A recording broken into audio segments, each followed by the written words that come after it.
Greetings, everybody. My name is Dr. Euler. And my name is Dr. Pierce. Today's briefing will cover two anomalies.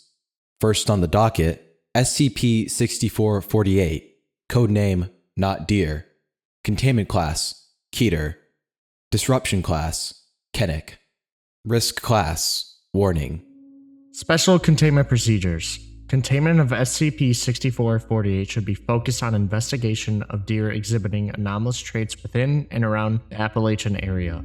All civilian sightings of SCP-6448 should be attended to by Mobile Task Force Gamma-4, Green Stags. Possible deaths resulting from SCP-6448 should be attributed to hiking accidents, and sightings are to be blamed upon chronic wasting disease. The Site-44 Cryptozoology Division is tasked with ongoing research into the not deer phenomenon. Should an SCP-6448 instance be captured, it is to be brought to Site-44 for containment and study. Description: SCP-6448 is an anomalous branch of the Cervidae family. All members of this group display heightened intelligence and are presumed to be sapient. Many specimens exhibit some form of physical malformation, causing them to stand out from non-anomalous deer. While the exact details of physical abnormalities differ between instances, repeat commonalities are as follows: legs bent backwards, barrel-chested or bloated abdomen, emaciation, eyes belonging to unrelated animals, forward-facing eyes, jerky movements, loss of fear towards humans, tendency to walk on two hind legs, general bodily disfigurement.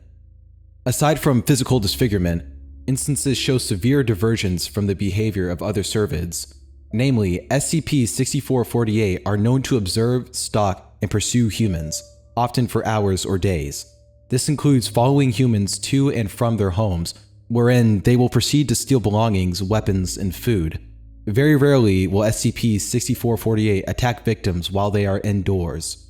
SCP-6448 are most commonly encountered in deep woodland, particularly at night or dusk, when a person is alone.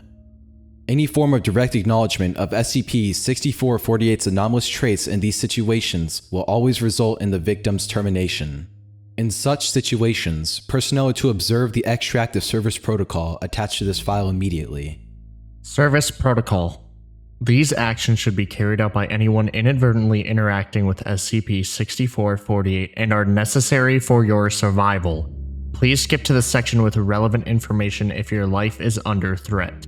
If you notice a deer that seems off, look away and ignore it. If it knows that you've noticed it, it's too late.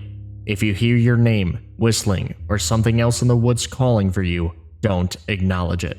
Never acknowledge it exists. Don't respond. Don't go looking for it. Don't call back to it. If you're walking at night and you feel something breathing on your neck or whispering behind you, the key to your safety is pretending that everything is normal. Your survival is dependent on your ignorance. Presently, SCP-6448 are known to inhabit only the of North America.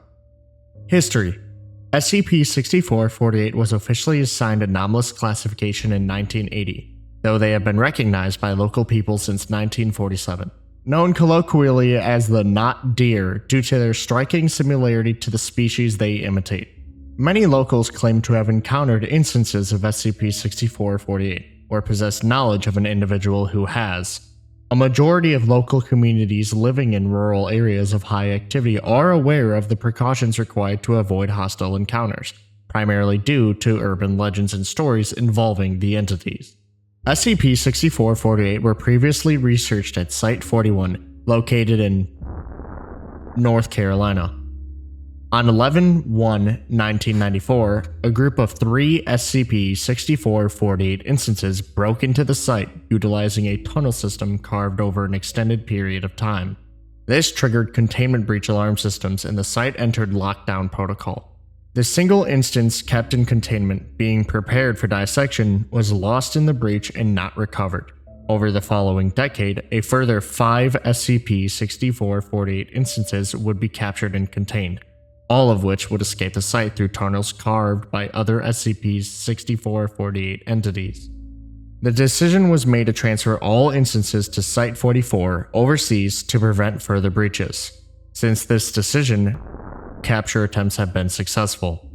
Addendum 6448-1. Recently recorded civilian encounters. The first reports of SCP-6448 surfaced around the week of 07/07/1947.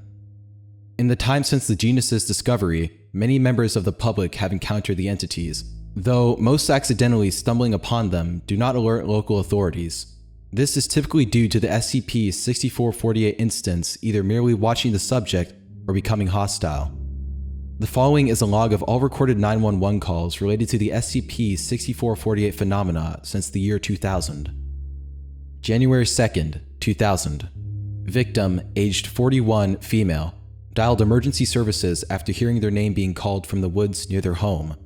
The victim recounts the vocalization being likened to a scream in a voice that they do not recognize and requested assistance in locating the source. Emergency personnel requested the subject to place their phone on the floor outside the home to listen for the alleged sounds. After 2 minutes, a vocalization was heard that was calling to the subject by name, emanating from the nearby forest. The subject was instructed to investigate the disturbance themselves and keep services updated on the situation. The victim then begins to walk into the woodland, getting about 50 meters into the underbrush before inexplicably stopping. They claim there to be a noticeably large deer standing in the way of the path. She begins to walk closer, though states it does not move. Subject diverts from the path and begins walking in a different direction. After 30 minutes, no source of the voice is determined. The caller returns to their residence. June 13th, 2002. Victim, age 28, male, calls 911 regarding a home break-in. The caller notes numerous items to be missing from the residence and requests an investigation. Operators dispatch 2 investigators to visit the home and discern a potential perpetrator. The pair note that, based on earlier CCTV images, all cutlery, sharp objects, firearms, light bulbs, and a single copy of the novel The Day After Roswell are missing. Also noted is that there is a complete lack of any fingerprints at the scene, with no doors or windows having been broken into. Analysis of the home's CCTV footage revealed there to be a 2-hour period of missing film, with the exception of a single frame containing a service nippon on its hind legs reaching towards the camera. Its frontal hooves have been warped to resemble fingers. No footage of the entity exiting the home was discovered. November 19th, 2005. A cattle farmer, aged 54, male, reported to local authorities the sudden disappearance of over 30% of his largest herd. Response teams searched the nearby area for 4 hours, though found no trace of the cattle. The victim was recommended to set up trail cameras and note any unusual activity overnight. At 1:11 a.m., 2 SCP-6448 are seen walking through the field before fleeing. One places an object on the ground, later discovered to be a single fork. A week after this discovery, 200 discarded bovine hooves appear at the location. March 4th, 2009. Victim, age unknown, gender unknown, dials 911 to request assistance from animal services. The victim begins to state, "You'd better get a vet or something, I don't think it's well," before a piercing screech is heard and the line falls silent. Recovered footage depicts the aforementioned animals squirming, seemingly in pain. A vicious churning is audible as a black mass erupts out of the instance and the video turns to static. October 11th, 2012. Victim, age 23 male, is a junior wildlife officer at Cherokee National Forest, Tennessee. They radio their supervisor in early evening regarding a herd of Autocoileus virginianus within the reserve. Supposedly, there is a single animal that, upon first glance, appears average, though possesses divergent attributes including backwards joints, an enlarged abdomen, and forward-facing eyes. Upon stating this, a distant whistle is audible and the victim stumbles slightly. They begin to say, "What the hell? Did it just whistle at me?" before the sound of hooves rapidly getting closer is heard. Notably, the hoof steps did not sound to be in the traditional gallop of a cervid. October 12th, 2012. The aforementioned victim's supervisor calls authorities following the victim's absence from the reserve night shift. Following this, their radio begins to crackle. The victim's voice can be heard on the other end and he requests the supervisor's attention. He calls regarding a herd of Autocoileus virginianus within the reserve. They claim there is a single animal that upon first glance appears average. though possesses divergent attributes including backwards joints, an enlarged abdomen, and forward-facing eyes. Suspecting the creature to be a rare genetic malformation, the victim requests their supervisor to come to their location. The supervisor questions the victims about what happened the night previous. There is no reply. Upon the supervisors and law enforcement's arrival at the site, a herd of approximately 80 Otocolis virginianus were present. A single entity is in the field's center and appeared to be standing separately from the rest of the group. It flees the scene upon realizing the law enforcement's presence. Where it formerly stood laid a park ranger's standard two-way radio. April 8th, 2016. Victim, age 35, female, dials 911 using a satellite phone, distressed. They state that they are in county woods and are being followed. She claims that despite seeing no one for the duration of her hike, she feels as if she's being watched and has heard someone walking behind her at various points in the trip. The victim is unable to give an adequate description of her location, but knows the route to return to her residence. Operators request the victim to return to a point wherein she can provide a sufficient geographic description of her position. The victim remains on the line for the duration of the hike back to a readily used portion of the wilderness trail. Along the journey, various unnatural sounds can be heard. These include footsteps, rock slides, coughing, whispering, and whistling. Nearing the main trail, all woodland noises such as birds and wind cease suddenly, and the victim states she can see a malformed deer carcass coated in a thick layer of black slime-like substance. At this time, human screams can be heard in the distance. Operators request the victim continue and ignore other stimuli. Agents embedded in local law enforcement suspecting SCP-6448 involvement notify Gamma 4 to the situation. 20 minutes later, the victim returns to the main trail. Gamma 4, now operating the 911 call, informed the victim to not respond to any further unusual activity and briefly outlined service protocol.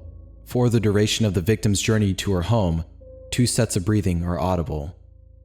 The victim successfully returns to her residence and shuts the door behind her, now out of sight from SCP-6448. Agents inquire upon the victim's address, and the victim promptly complies. Operatives instruct the victim to have possession of all firearms and weapons on the premises and to barricade herself inside a safe space with one exfil point. The victim swiftly begins grabbing all available weapons and throwing them inside a wardrobe. It is at this time that there is a knock on the front door. The victim does not respond and continues to hoard sharp objects from kitchen drawers. The knocking becomes more violent as the handle is jostling and shaken incessantly. A voice on the other side repeats the phrase, "Hello, it's me. Hello, let me in," in a calm manner as the doors begin to shake. The victim retreats to her wardrobe, armed with a small firearm. Upon sealing herself in the space, the knocking ceases and footsteps can be heard, decreasing in volume. The sound of galloping is audible as the front door caves in. Hoof steps can now be heard inside the home. The entity continues to repeat, "Hello, it's me. Hello, let me in," as it searches the small building. A bright light flashes overhead, seemingly circling the house. Eventually, the entity enters the victim's bedroom. Through a small slit in the wardrobe door, the victim can see a Cervus canadensis standing on its hind legs and surveying the room. Its movements are crooked and stiff, seeming to struggle to stand in a bipedal fashion. It slouches down to a quadrupedal crouch, similar to the stance of an arachnid. It inhales heavily, and its head locks on the view of the wardrobe. It is noted as possessing human eyes. It scampers toward the subject and opens the door. A single gunshot is heard. Responders found no trace of either SCP-6448 or the victim. It should be noted that this represents a small fraction of human SCP-6448 encounters, as the majority of occasions go unnoticed and undocumented. On each of these occasions, all associated video, photographs, and objects were confiscated by MTF Gamma 4, whom also called off public investigation. Cover stories 356 Alpha, Home Break-In, and 898 Gamma, Missing 411 were successfully implemented. Addendum 6448.2 Incident 6448 Alpha. On November 29, 2019, MTF Gamma 4 Green Stags successfully detained and captured an instance of SCP-6448 with the assistance of MTF NU7 Hammerdown's Heavy Vehicles Division and highly experimental shock rifles. The resulting skirmish left a single instance unconscious, which was swiftly placed aboard an armored CH-47 Chinook helicopter en route to Site 44 in England to prevent outside assistance. Upon reaching the site, the sedated entity was transferred to a containment cell without incident. The following is a log of events thereafter. Incident 6448 Alpha. Date: November 30th, 2019. Location: Site 44, Foulness Island, England. Begin log.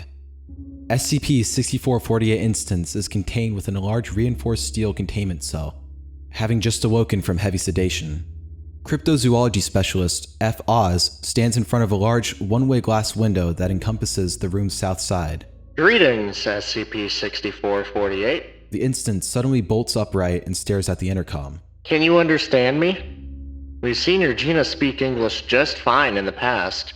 The instance does not respond. It begins licking its arm. Please, we know your secret. The instance pauses. Admittedly, it wasn't exactly well kept. If you just look at yourself for more than a few seconds, it is very clear that you're not normal. The instance is stood facing away from the window. Its neck swivels 180 degrees, visibly breaking multiple vertebrae as there is an audible crack. It does not blink. I thought you said this was one way. It is? The instance's gaze remains locked on researcher Oz. Are you something imitating, dear? It is clear that, if so, you possess basic animatical knowledge on them, though details are faulty. In fact, a better question would be, how? Assuming you are not what you pretend to be. The instance opens its mouth, which contains abnormally sharp teeth. Its jaw moves in a manner that seems to imitate speech. No intelligible dialect is heard. Rather, a small sound similar to gagging or choking is audible. Shall we move on? What I'm more concerned with here is why you take our people. Is it to settle a vendetta? For food? Spite? The instance blinks for the first time in the interview. The movement is notably forced. Responding is mandatory. The instance shows no reaction. If you will not comply, maybe you'd like to see your brand new containment set. Research. The instance speaks in a distorted version of Oz's own voice. Research? What kind of... July 7th, 1947. The instance suddenly ramps the 20-inch thick one-way glass, cracking it slightly. The instance begins to collapse. It contorts violently and begins screaming. Its abdomen bulges and writhes. Get the stags in here, now! A black, viscous, tendrily mass erupts out of the instance's side. It leaps and squirms around the cell before shattering the viewing window. The remaining carcass is entirely hollow. Containment breach detected. All personnel report to the nearest safe room. Containment Sector 4 blast doors will seal in 10 seconds. The tendrilless mass swiftly maneuvers outside of Sector 4 in seconds, clearing the lockdown area. It travels in the direction of the main exit. Full site lockdown initiated. Locking main exit in 5 seconds. The mass clears the main desk. It shatters the glass on the front exit and disappears into the outside shrubbery. End log. A 2-month-long search proved inefficient in locating the escaped anomaly. Additionally, since this incident, there has been an unprecedented increase of CWD-afflicted deer and UFO reports in the area surrounding Site 44. Further research is ongoing. Our second SCP for today, SCP-6430, codename Spiral. Object Class, Keter. Special Containment Procedures. Containment compromised. SCP-6430 cannot be contained through any conventional means. If encountering an individual under the primary effect of SCP-6430, one must flee. One should not engage in any form of communication with those affected, as doing so is liable to spread SCP-6430 further. Due to its effects, containment of SCP-6430 is to be orchestrated by personnel of the Final Department.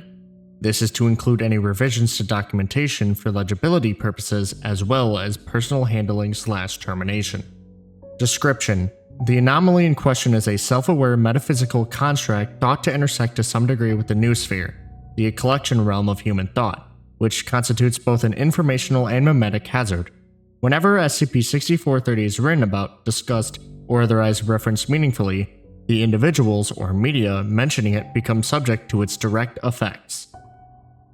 SCP-6430 causes an irreversible state of ever-expanding expressions, articulations, dialogues, dictations, observations, and annotations in the communications of those under its effect. This is Stage 1. It can be readily noted that such communications are modeled precisely according to a Fibonacci sequence. Though those under its effect may opt not to speak, the slightest utterance, such as a cough, has been found to be enough to begin an uncontrollable spout of verbiage that ends only once the amount of words communicated reaches the next number in that individual's sequence. During the initial outbreak, which led to its discovery within a Foundation site, it was thought that verbalizing would lead to unconsciousness or death of the affected past 14 to 15 iterations of the sequence owing to dehydration. This was found to not be the case, as it was discovered that Stage 2 begins sometime between iterations 10 and 12, characterized by the esophagus beginning to internally twist and moisten. The physiological change has been noted as being incredibly painful by those who actively dictated their experience. The change only serves to promote lengthier diatribes, not inhibit them in any way, shape, or form. Further, there is a distinct dimorphism in those using the written word to communicate. The fingers of each hand, if working ambidextrously, or of their dominant hand, if writing using a single hand, will experience a softening of bone and twisting digits. If one attempts to communicate with someone affected by SCP-6430 and at any point use a single word phrase or statement, they too will come under its effect. This has allowed SCP-6430 to spread unchecked through the Memetic and Infohazard Research Laboratory of our site, including personnel with high cognitive resistance value ratings and 12 specialists from the Department of Miscommunications, the latter of whom were able to deduce SCP-6430's general effects and triggers, leading to a rapid quarantine under blackout protocol. Though 27 researchers have been affected thus far during attempts to discuss and discern the full nature of SCP-6430. The advancement of several personnel sequences beyond a 20th iteration has allowed us to observe Stage 3, which is characterized by a steady reduction of coherency, as may be the case with non-anomalous logorrhea, coupled with further internals alongside the fingers and hands, into a spiraling corkscrew shape.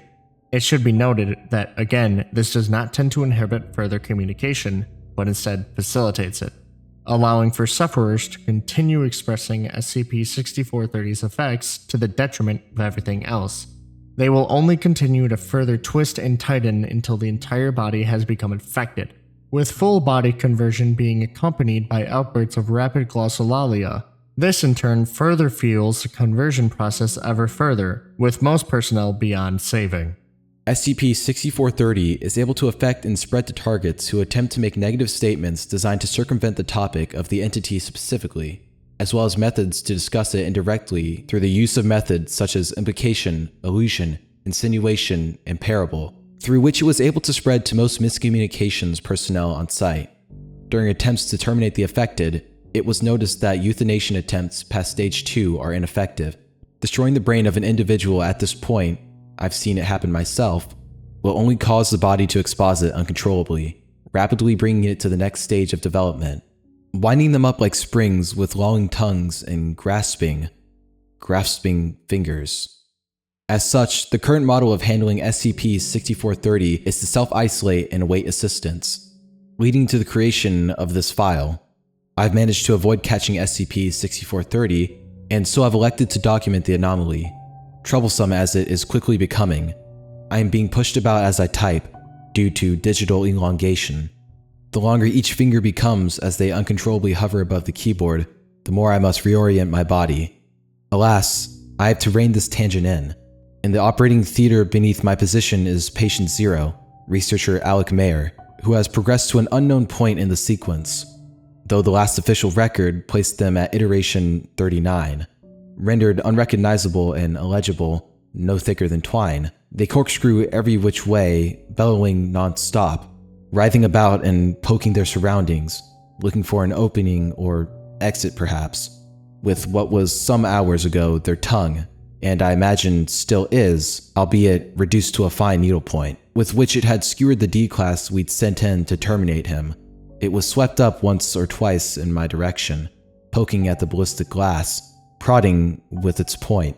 But although it knows I'm here, I suspect that it understands that I am already afflicted, and so it makes no hostile movements, only pausing to acknowledge me as kin, or perhaps as a lesser.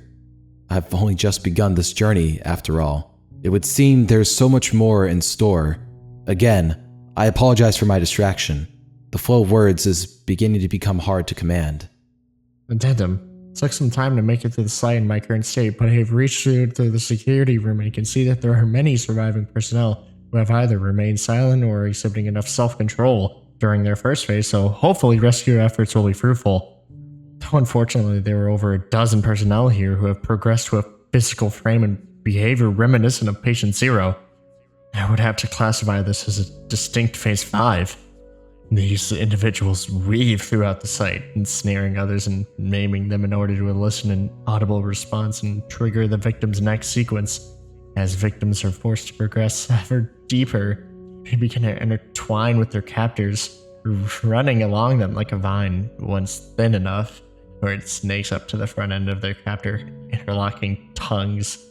Pairings in this state across the board do not attempt to hunt any further, and will continue to lock tongues and babble down each other's throats as they seethe and distend, and I shouldn't want it, but they hold each other so tight. I can't imagine what it'd be like to have someone who just won't let you go while you both grow. It's making me warm just thinking about it. Oh, this is new. The first pairing I noted, I could not begin to guess who the assailant once was, but it had captured junior researchers Milano. He tried to skirt by while I was prodding in the cafeteria, but she's brushed aside and caught its attention. I've been working to bring their tail ends up to meet their mouths for the past 5 or so minutes. Though highly malleable, the hallway they're resting in is restrictive. As I've been typing, they released one another's tongues, with each inserting theirs into the other's tail end, and now they're reorienting into a rough approximation of a lemniscate. Checking the audio feed, the sector has revealed to me that they're continuing to communicate as they pass through, or perhaps consume each other. It is now impossible to tell one from the other as they writhe in with a muffling of definite speech, impossible to hear them as more than a single voice. I know interestingly that I would be rejected were I to try and join them. They've found what they were searching forever, in my belly, my throat, and in yours too. But I need to imagine. God, I don't want to be the odd man out while everyone around me experiences bliss and infinity. With the loss of the D-class to Patient Zero, that leaves an odd number of personnel in the lockdown quadrant, so I do have to act before I'm left without a partner for this next stage. Please save us, I don't want this. But if I did, then maybe it'd act as well, which should be the go-to strategy to regain composure and avoid their fate. But my training can only take me so far, and I fear that there may be no way to reverse what has already been happening. As such, I'll need to use this clarity to send this missive outwards after reaching never-ending, is so deep in need, a realization of perfection and continuance. You listen close enough, it tickles in unfamiliar places. So when you get to your start with them, you're going to be looking for a partner. I'll have one first. Won't be alone, but if you let them get close, or maybe you'll find me, in which case I would love, just love, to let you in on the secret.